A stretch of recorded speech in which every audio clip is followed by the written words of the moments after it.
berjalan dengan juru selamatku. Di lembah berbunga dan berair sejuk, ya kemana juga aku mau mengikutnya, sampai aku tiba di negeri Baka.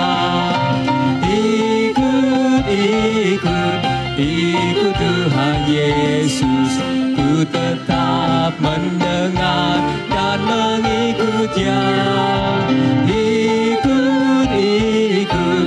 Ikut Tuhan Yesus, ya kemana juga ku mengikut-Nya.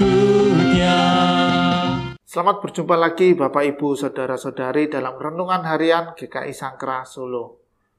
Kita akan belajar sekali lagi tentang firman Tuhan dari Matius 7 ayat 13 sampai 14. Sebelumnya kita akan mulai di dalam doa. Mari kita berdoa. Tuhan Yesus, terima kasih Tuhan menyertai sepanjang kehidupan kami sampai dengan detik ini Tuhan. Berkati sertai kami Tuhan, buka hati kami, buka telinga maupun mata kami Tuhan, supaya kami bisa sekali lagi belajar tentang firman-Mu. Kau urapi kami semua Tuhan, dan biarlah Roh Kudus-Mu berkarya di dalam setiap hati kami. Di dalam nama Tuhan Yesus kami berdoa. Amin. Ya Bapak Ibu, kita akan buka Alkitab kita dari Matius 7 ayat 13 sampai 14. Saya akan bacakan. Masuklah melalui pintu yang sesak itu, karena lebarlah pintu dan luaslah jalan yang menuju kepada kebinasaan, dan banyak orang yang masuk melaluinya. Karena sesaklah pintu dan sempitlah jalan yang menuju kepada kehidupan, dan sedikit orang yang mendapatinya. Ya, di sini kita akan belajar, akan banyak kata kerja di sini. Jadi ada kata sifat juga, ada kata sifat sesak, ada kata sifat sempit, kemudian ada juga lebar pintu, luas jalan, banyak sekali. Tapi di sini Tuhan Yesus mengajarkan kita untuk masuklah melalui pintu yang sesak itu. Padahal kalau lebar itu enak sekali kan Bapak Ibu ya. Luaslah jalan yang menuju kepada kebinasaan. Padahal yang luas itu enak sekali. Kalau kita masuk ke jalan tol, rasanya enak sekali. Lalu lintasnya lancar, tidak banyak hambatan, kecepatan juga kita bisa mendapatkan yang maksimal, sesuai aturan tentunya. Jadi enak sekali. Dan saat ini fenomenanya adalah banyak pilihan-pilihan sehingga membuat pintu-pintu pilihan kita itu makin lebar. Kalau kita mau ngomong tentang kehidupan yang serba nikmat, yang serba instan, serba nyaman, saat ini sangat mudah sekali untuk mendapatkannya. Dan itu sangat menyenangkan hati kita, bisa membuat kehidupan kita lebih berbahagia. Tapi uniknya, Tuhan malah mengajarkan kita, bahkan memerintahkan kita. Ada kata, masuklah, itu adalah sebuah perintah. Dan perintah itu harus dilakukan. Bukan sebuah pilihan. Kalau pilihan seperti undangan, kita bisa datang ataupun tidak datang. Tapi ini perintah, masuklah melalui pintu yang sesak itu. Pintu yang sesak itu nggak enak. Saya sebelum ini punya masalah dengan yang namanya sesak nafas. Itu kalau udah kumat, udah kambuh, wah rasanya itu dada itu bisa tertekan banget. Mau gerak itu sampai susah. Sesak banget. Kepingin rasanya ngelepas, membebaskan itu supaya nafas saya bisa plong. Itu ada keinginan kayak gitu, tapi nggak bisa, nggak mampu. Harus menggunakan obat supaya saluran pernafasannya menjadi lega lagi. Sesak itu nggak enak. Contohnya seperti apa itu? Melalui pintu yang sesak. Ada orang berbuat salah sama kita. Kepinginnya apa? bales kan. Tapi ada perintah, masuklah melalui pintu yang sesak. Gak boleh balas, harus ngampuni, harus mengasihi, harus mendoakan dia. Sesek nggak? Sesek. Mau balas nggak bisa. Itu sesek kadang kita itu. Tertekan.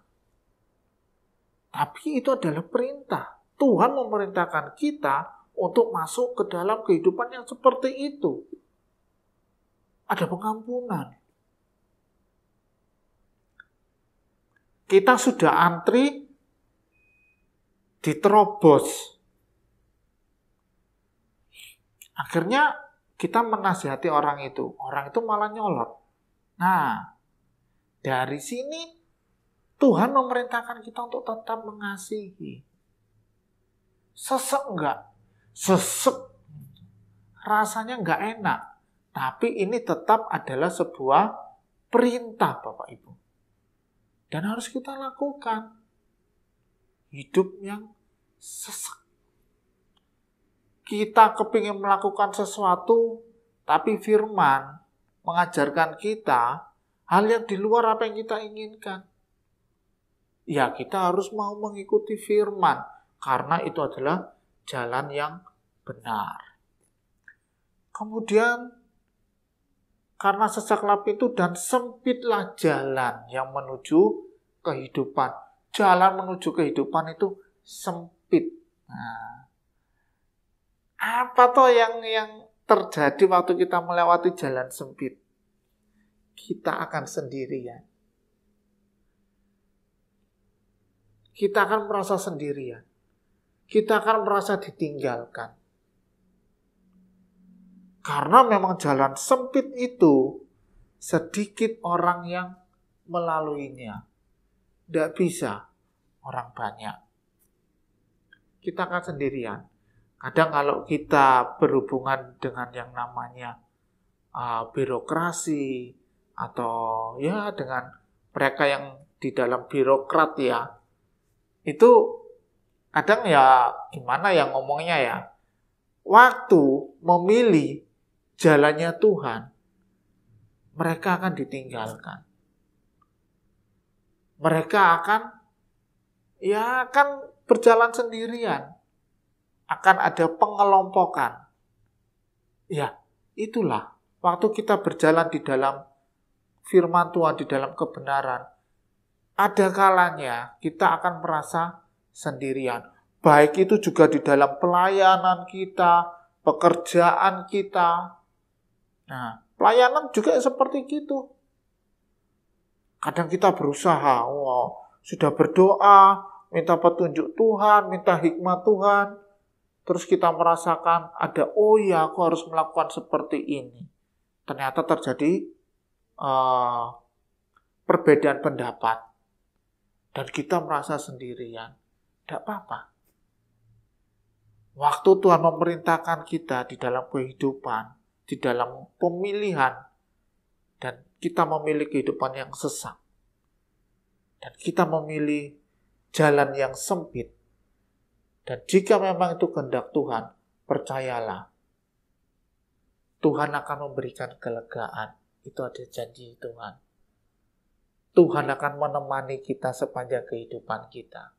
Kita tidak akan dibiarkan sendiri. Saya teringat dengan proses perjalanan salib Tuhan Yesus. Bagaimana Tuhan menjalani prosesnya itu. Sesudah Tuhan berdoa di Taman Getsemani, Tuhan melangsungkan proses perjalanan penyaliban itu. Sesek. Ya. Dia disalahkan untuk hal-hal yang tidak dia lakukan. Dia dipermalukan seperti itu. Sesek. Dan Tuhan melakukannya sendirian. Murid-muridnya nggak ada di situ. Orang-orang yang dulu datang berbondong-bondong dengan dia, tidak ada. Melakukan proses penyaliban dengan memilih pintu yang sesak dan jalan yang sempit. Tapi Allah mendampingi terus di dalam proses penyaliban itu. Bapak Ibu, saudara-saudari, kehidupan saat ini memiliki banyak pilihan. Kita bisa memilih seperti apa yang kita mau. Tapi mari kita belajar untuk memilih seperti yang Tuhan mau. Apa yang Tuhan perintahkan. Tuhan memerintahkan kita untuk memilih jalan yang sempit dan pintu yang sesak. Ambil itu. Jangan pernah takut Tuhan akan meninggalkan kita. Percaya saja. Percaya. Karena Tuhan akan memberikan kelegaan. Dan Tuhan akan mendampingi sepanjang perjalanan kehidupan kita. Kita tidak akan pernah dibiarkan tergeletak. Karena Tuhan ada bersama-sama dengan kita. Mari kita berdoa untuk menutup renungan harian hari ini.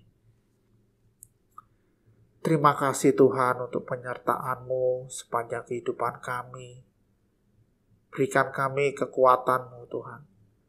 Curahkanlah Roh Kudus-Mu di dalam hati kami, supaya kami terus berani untuk memilih pintu yang sesak maupun jalan yang sempit Tuhan.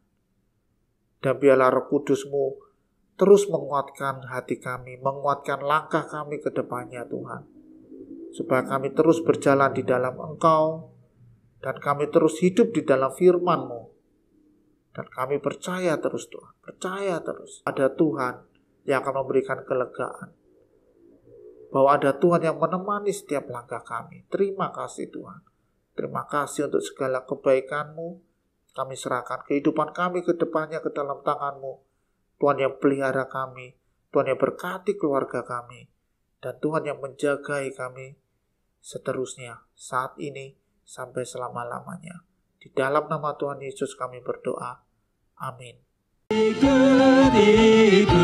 Ikut Tuhan Yesus, ku tetap mendengar dan mengikutnya.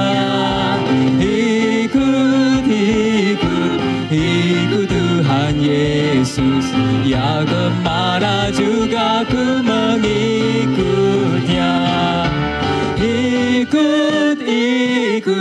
Ikut Tuhan Yesus, ku tetap mendengar dan mengikutnya. Ikut Tuhan Yesus, ya kemana juga ku mengikutnya.